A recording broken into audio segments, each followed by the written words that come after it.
এই যে আমার মা,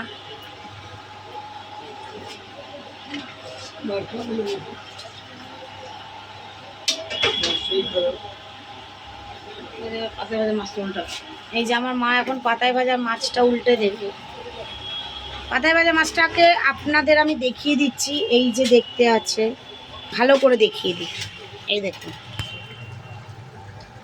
কত সুন্দর করে দিচ্ছে, ওটাও ফুটছে এটাও ফুটছে।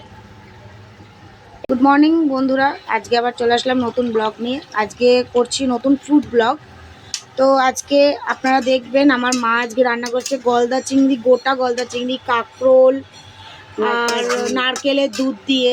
প্রথমে নারকেলটাকে এটাতে মিক্সি করে নিয়েছে, মিক্সি করে পোস্ত সর্ষে মিক্সি করে নিয়ে তারপরে নারকেলের দুধ বার করে এই সেই রেসিপিটা, জানি না টেস্ট কেমন হবে।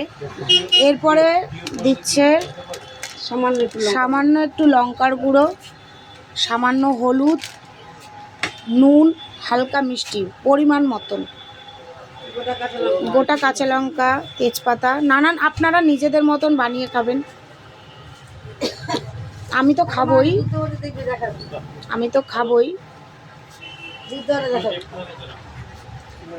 এখন দিয়ে দিচ্ছে গোটা লঙ্কা, 4-5টা গোটা লঙ্কা এইভাবে ছড়িয়ে দিচ্ছে।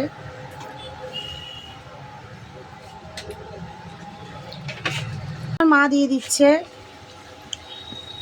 নারকেলটাকে, দেখে নিন কিভাবে চিপসে দিয়ে দিচ্ছে, রস বার করে দিচ্ছে একেবারে নারকেল থেকে। দুধ বলে, ও ভুল হয়ে গেছে, নারকেলের দুধ।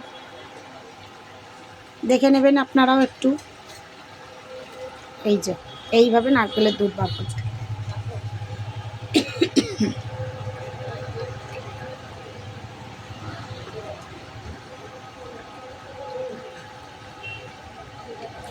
এই রেসিপিটা যেরকম ফুটবে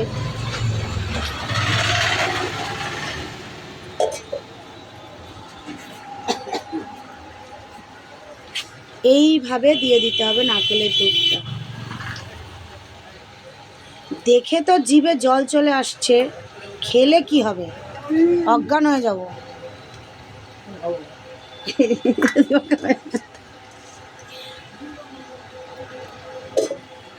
এবার হালকা মিষ্টি ছড়িয়ে দেওয়া হলো।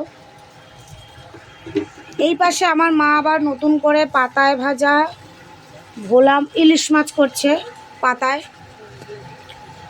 এইদিকে একটা রেসিপি নতুন, এদিকে একটা নতুন রেসিপি। এদিকে এটা হচ্ছে কাঁকরোল দিয়ে চিংড়ি মাছ দিয়ে নারকেলের দুধ দিয়ে রেসিপিটার নাম আমি ঠিক বলতে পারছি না। কাঁকরোল নারকেলের দুধ জানেন, আপনারা একটা বানিয়ে বলে দেবেন।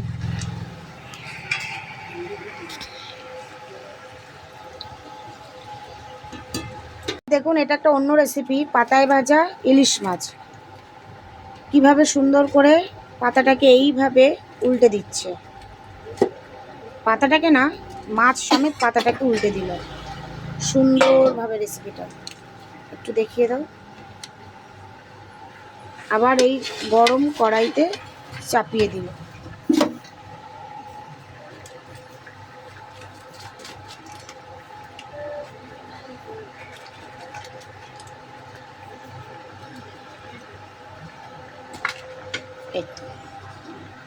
সুন্দর হয়েছে।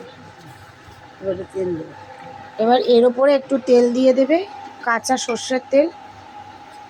আপনারাও সর্ষে তেলে দিতে পারেন, সর্ষে তেল দিলে টেস্টটা ভালো হয়। দুবার দিয়ে দিল। আর এইদিকে রেসিপিটা নারকেলের দুধ দিয়ে কাঁকরোল, তার উপরে বড় বড় চিংড়ি মাছ দিয়ে, খুব সুন্দর রেসিপি। আমি এখনও রেসিপির নামটা উদ্ধার করতে পারিনি, আপনারা যদি জানেন আমাকে একটু কমেন্ট বক্সে জানাবেন। ভালো লাগলে লাইক শেয়ার সাবস্ক্রাইব অবশ্যই করবেন। আজকের মতন এইটুকুনি ভিডিও, পরে দেখা হবে অন্য ভিডিওতে।